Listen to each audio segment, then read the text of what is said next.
From translation, ISV International Standard Version. This 270th day of the year. Today we are reading passages Habakkuk, Zephaniah.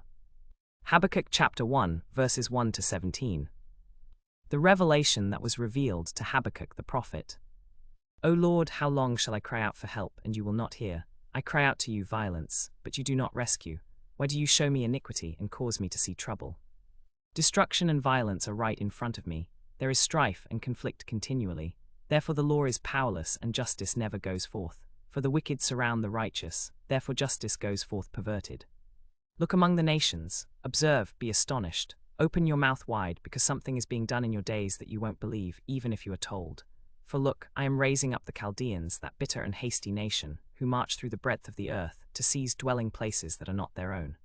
They are fierce and terrifying, their justice and dignity proceed from themselves. Their horses are swifter than leopards and more fierce than the evening wolves. Their horsemen charge forward, their horsemen come from afar. They fly like an eagle that hurries to devour. They all come for violence.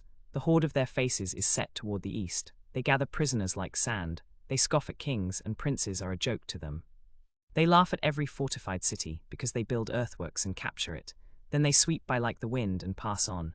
But they are guilty, whose strength is their God. Are you from the eternal God, O Lord, my Holy One?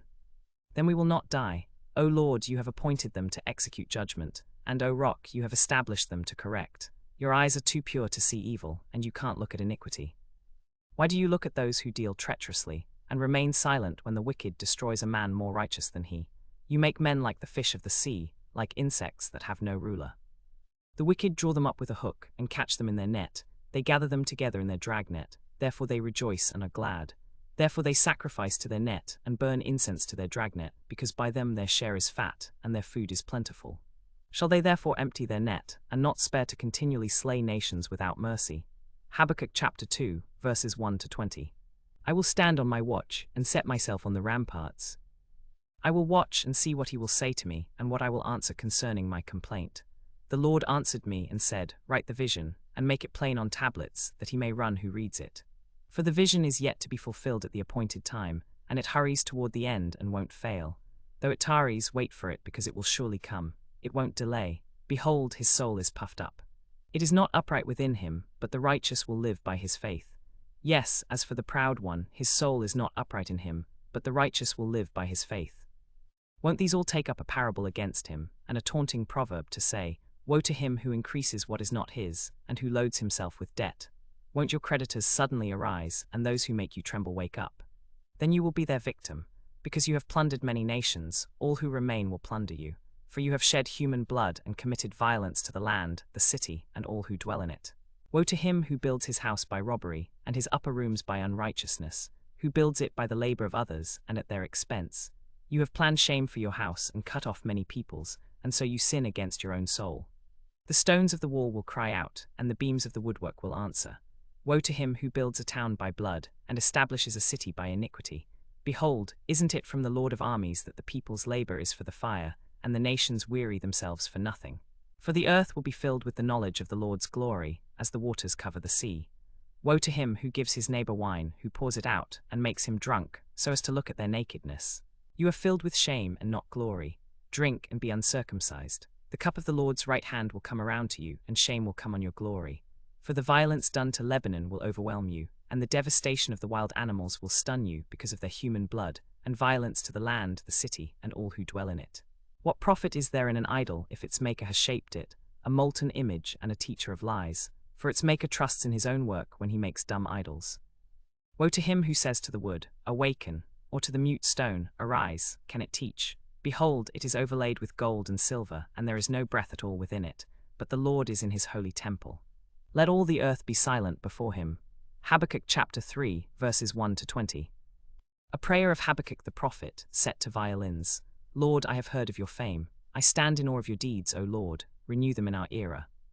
In our time make them known. In wrath remember mercy. God came from Teman, the Holy One from Mount Paran. His glory covered the heavens, and his praise filled the earth. His radiance is like the light. He has rays coming from his hand.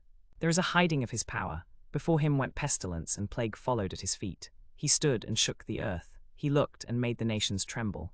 The eternal mountains were broken into pieces. The everlasting hills bowed low. His ways are eternal. I saw the tents of Cushan in affliction. The curtains of the land of Midian did tremble. Was the Lord displeased with the rivers? Was your anger against the streams? Was your wrath against the sea, that you rode on it?